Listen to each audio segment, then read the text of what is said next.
नमस्कार, बहुत स्वागत है आपका। आप देख रहे हैं गुरुजी के ज्योतिष सीक्रेट। मीन राशि वालों, राहु का नक्षत्र परिवर्तन होने जा रहा है। नवग्रहों में राहु का विशेष महत्व है। हालांकि ये छाया ग्रह हैं, हर व्यक्ति के जीवन को पूरी तरह से बदलने की ताकत रखते हैं। राहु को धीमी गति से चलने वाला ग्रह कहा गया है और एक राशि में करीब 18 महीने तक रहते हैं।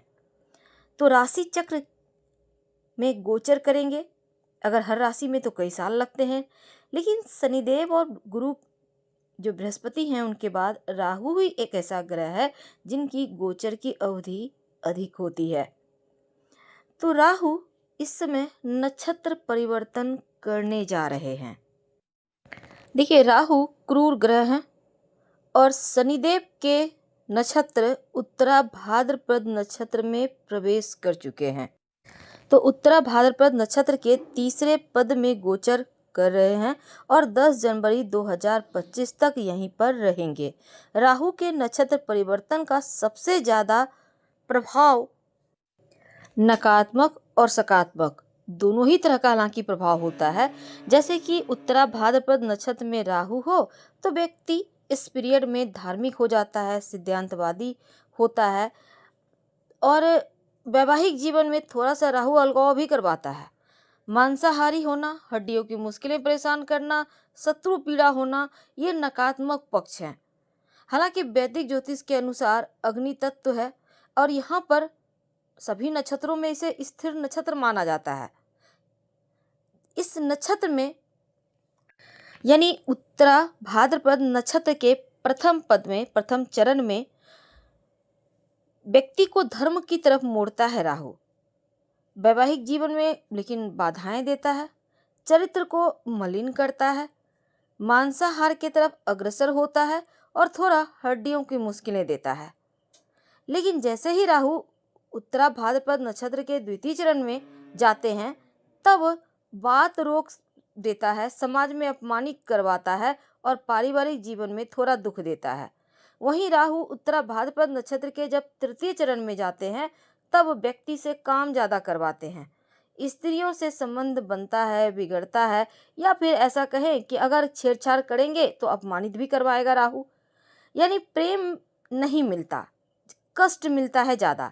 लेकिन उत्तरा भाद्रपद नक्षत्र के चौथे चरण में जब प्रवेश करता है राहु तब धन बेवजह खर्चा करवाता है, कामुक विलासी बना देता है और अशुद्ध विचार देता है। शनिदेव के नक्षत्र में, उत्तरा भाद्रपद नक्षत्र में 16 मार्च 2025 तक रहेंगे और राहु शनि के नक्षत्र में जब आते हैं तो इनका प्रभाव 10 गुना अधिक बढ़ जाता है या 10 गुना अधिक बलशाली हो जाते हैं। वैदिक ज्योतिष में राहु कि अगर हम माने तो जिन पर मेहरबान होते हैं ना, उसे धन, शोहरत, सुख की कमी कभी नहीं होने देते। शनिदेव के बाद दूसरे ऐसे ग्रह राहु हैं जो धीमी गति से चलते हैं, लेकिन राहु का प्रभाव तुरंत होता है और धीमी गति से भी होता है लेकिन अस्थायी होता है। अगर हम शनिदेव से तुलना करें तो शनिदेव के नक्षत्र में बलशाली हो जाते हैं राहु और ऐसा ही अभी हुआ है। तो अभी राहु उत्तरा भाद्रपद नक्षत्र में प्रवेश कर चुके हैं और द्वितीय चरण में गोचर कर रहे हैं। यहाँ पर वो 2 दिसंबर 2024 तक रहेंगे। उत्तरा भाद्रपद नक्षत्र के स्वामी शनिदेव हैं और ज्योतिष की माने तब जब राहु शनि के नक्षत्र में गोचर करते हैं तो वो काफ़ी बलशाली हो जाते हैं और उनके फल देने की क्षमता काफ़ी बढ़ जाती है।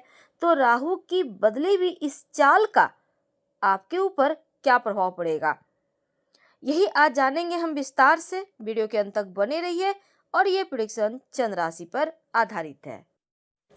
राहु उत्तरा भाद्रपद नक्षत्र में 16 मार्च की शाम 6:50 तक रहेंगे। राहु मीन राशि में ही विराजमान है। अगर आपकी राशि मीन है या लग्न मीन है तो दोनों ही आप देख सकते हैं। ऊपर से शनिदेव की 7.5 चल रही है, अभी तो शुरुआत हुई है और राहु चल रहे हैं लग्न में यानी प्रथम भाव में।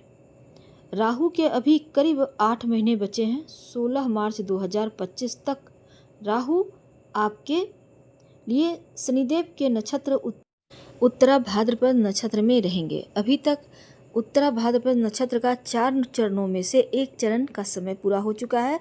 अब बाकी के 3 चरण, तृतीय, द्वितीय और प्रथम चरण आपकी लाइफ में क्या कुछ बड़ा बदलाव लाएगा, जब इन चरणों से होकर राहु गुजरेंगे, यही जानेंगे विस्तार से। तो अभी जो राहु के बचे हुए 8 महीने हैं, अभी तक जो आपने संघर्ष किया है, चाहे वो नौकरी व्यापार की हो, कार्यक्षेत्र की हो, लेकिन अब राहु का तृतीय चरण और द्वितीय चरण बहुत हद तक आपके लिए सुफलताई है। और आपके दिमाग में जो तनाव था, मन की जो स्थिति थोड़ी सी गड़बड़ चल रही थी, व्यापार व्यवसाय बढ़िया नहीं चल रहा था, परिवार में अगर हम आपके वैवाहिक जीवन की बात करें तो राहु की सप्तम भाव पर दृष्टि थी, तो ऐसे में तनाव साफ दिख रहा था। व्यापारी भाइयों को पार्टनरशिप में काम कर रहे थे, कोई न कोई तनाव की स्थिति थी। पंचम भाव पर दृष्टि है तो राहु शनि के नक्षत्र उत्तरा भाद्रपद नक्षत्र में चल रहे हैं और ये नक्षत्र का तृतीय चरण है। तो राहु कार्यों में बाधाएं देता है और शनिदेव से ज़्यादा लंबा और टिकाऊ फल भी देता है। हर कार्य में अगर बाधा आ रही है तो कहीं ना कहीं राहु परेशान कर रहा है। राहु की 3 दृष्टियां हैं। राहु देखते हैं तो अब देखिए, राहु की 3 दृष्टियां होती है और 3 ही दृष्टि गुरु की होती है। राहु और गुरु की एक समान दृष्टि है। राहु लग्न से पंचम भाव को देखता है, राहु लग्न से सप्तम भाव को देखता है, राहु लग्न से नवम को देखता है। देवगुरु बृहस्पति की भी यही दृष्टि है। तो यहाँ पर देवगुरु अभी वृषभ राशि में है और राहु चल रहे हैं आपके लग्न में। राहु की जो दृष्टि है पंचम दृष्टि, अब देखिए शिक्षा का भाव पर आता है, संतान का भाव है, प्रेम संबंधों का भाव है, व्यापार का भाव है, धर्म का भाव है। अब यही चीज़ें बहुत मायने रखती है। राहु कहाँ बैठा है कुंडली में, ये तो मायने रखता है, लेकिन गोचर में कहाँ है ये बहुत मायने रखता है। तो 2024 और 16 मार्च 2025 तक राहु करेंगे धमाल। तो पहले समझते हैं। देखिए, स्वार्थ बिल्कुल भी ना पालें। अगर आप मन के मुताबिक कार्य करेंगे तो आपका कार्य बनेगा, संतुष्ट भी रहेंगे, लेकिन स्वार्थी होंगे तो फिर अंधेरे की तरफ जाएंगे। ये जो करीब 7-8 महीने का वक्त है, राहु से थोड़ी सी पीड़ित हैं, ऊपर से शनि की 7.5 शुरुआत हो चुकी है। तो कहने का मतलब यहाँ पर चीज़ें आपको प्रभावित कर रही है। राहु कुंडली में कुंडी मार के बैठा है फिलहाल। अब ऐसे में दिल दिमाग काम नहीं करेगा, भ्रम की स्थिति देगा, रोजगार नौकरी छूट जाएगा। राहु ये स्थिति बहुत बहुत परेशान करने वाला होता है, लेकिन उत्तरा भाद्रपद नक्षत्र में आने से थोड़ी सी राहत तो देगा, क्योंकि शनि का नक्षत्र है और शनि के नक्षत्र में राहु का प्रवेश हो चुका है जुलाई को ही, 9 जुलाई को। तो अभी तक वो चल रहे थे चतुर्थ चरण में, अब तृतीय चरण में आए हैं। तो राहु आपको यहाँ पर तृतीय चरण में लाभ जरूर देंगे।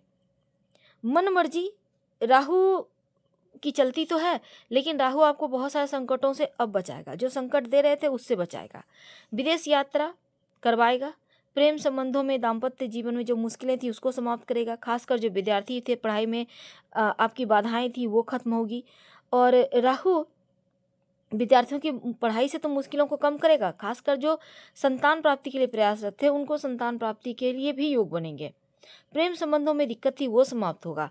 तो यहाँ पर आपके लिए राहु, चूंकि उत्तरा भाद्रपद नक्षत्र के जो तृतीय चरण है उसके स्वामी शुक्र हैं, तो यहाँ आपके लिए शुभ फल देंगे। खासकर आपके अगर दवाइयों पर खर्चा बढ़ गया था वो भी अभी इस पीरियड में कम होगा। आप समय आपके लिए थोड़ा अनुकूल चल रहा है। अगर कहीं पैसा किसी को दिया है वापस नहीं कर पा रहा था, तो ऐसी स्थिति ये बन रही है कि वो पैसा भी आपको वापस मिलेगा। तो ये जो वक्त है मीन राशि वालों के लिए, तो आपको लाभ तो देगा, लेकिन थोड़ा सा कुछ मामलों में आपको थोड़ा शांत रहना होगा, धैर्य रखना होगा। और आपके 10वें भाव में, एकादश भाव में यहाँ पर अच्छा फल भी देंगे। लेकिन अब देखिए, राहु का तो स्थान ही विदेश का है और राहु और शनि अगर कुंडली में बलवान नहीं है तब मुश्किल है, लेकिन हम गोचर की बात कर रहे हैं। तो शनि के तृतीय जो उत्तरा भाद्रपद नक्षत्र है, इसके तृतीय चरण में चलेंगे 15 नवंबर तक। और इनकम के मामलों में जो रुकावट थी, परेशानी थी, वो समाप्त होगा। धन वृद्धि योग बनेंगे। राहु यहाँ पर लाभ देगा और अस्थायी तौर पर देगा। सप्तम भाव की दृष्टि से देखते हैं तो व्यापार में वृद्धि होगा। जीवन साथी के साथ तालमेल आपका जो नहीं चल पा रहा था बढ़िया, वो अब बनेगा। पारिवारिक जीवन में सुधार होगा। स्वास्थ्य के मामलों में सुधार होगा।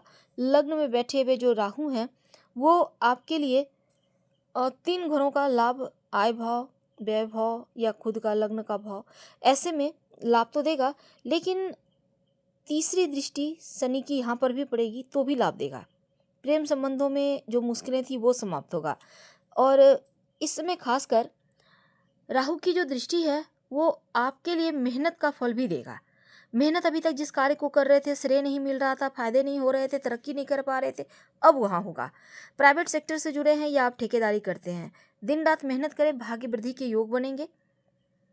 और शनि भी आपके आय स्थान में, अब ये मनोरथ का भाव है तो शनिदेव भी अब लाभ देंगे, भाग्य में वृद्धि करेंगे।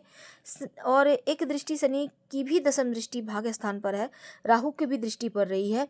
तो राहु जो आप परेशानी दे रहे थे ना, जो अपनी मनमर्जी चला रहे थे, अब राहु भी शनि के अनुकूल राहु फल देना यहाँ से शुरू करेंगे, लाभ देंगे, भाग्योदय करेंगे। हर कार्य में जो परेशानी थी अब वो समाप्त होगी। तो यहाँ आपके लिए नवंबर तक का वक्त अच्छा है। लेकिन इसके बाद अगर हम बात करें तो देखिए, अगर आप विदेश यात्रा करना चाहते हैं तो यहाँ पर शनिदेव भी आपको साथ देंगे, विदेश यात्रा करवाएंगे। 15 नवंबर के बाद 15 नवंबर तक आप विदेश यात्रा के योग बनेंगे। और इसके बाद जॉब के मामलों में, खासकर जो लोग विदेश में रहकर काम करते हैं, विदेशी जमीन से जुड़े हैं, उनको ज़्यादा लाभ होगा। राहु का मंत्र जप कीजिएगा, ओम रांग राहवे नमः, आपके लिए बहुत फायदे होंगे। अब राहु के इसके बाद वो द्वितीय चरण में आएंगे, उत्तरा भाद्रपद नक्षत्र के, जिसका स्वामी बुध है। और यहाँ पर आने से राहु, आप बस थोड़ा सा बुध को बेहतर कर लीजिएगा। ओम बूम बुधाय नमः का जप कर सकते हैं या पंछियों को दाना डाल सकते हैं, पर छत पर मत डालिएगा। इसके बाद जनवरी से लेकर मार्च तक का वक्त जो है वो उत्तरा भाद्रपद नक्षत्र के प्रथम चरण में आएंगे। और इस चरण के जो स्वामी हैं वो सूर्य हैं। तब थोड़ी मुश्किलें होंगी, ये समय थोड़ा सा टेंशन देगा, तो आपको अपना ख्याल रखना होगा। बहुत सारी चीज़ों में आपको सतर्क रहना होगा। इसके बारे में हम विस्तार से वीडियो लाएंगे। फिलहाल आपसे विदा लेते हैं। उपाय के तौर पर ओम रांग राहवे नमः का जप कीजिए और मन को पवित्र रखें। नियमित रूप से स्नान करके तुलसी का पत्ता पानी के सहारे आप उसको निगलने मसल कर दांतों से मत चबाइएगा, आपके लिए शुभ रहेगा। हम आपसे विदा लेते हैं। धन्यवाद। प्लीज़ लाइक कर सब्सक्राइब करें, शेयर करें, कमेंट करें। हर हर महादेव।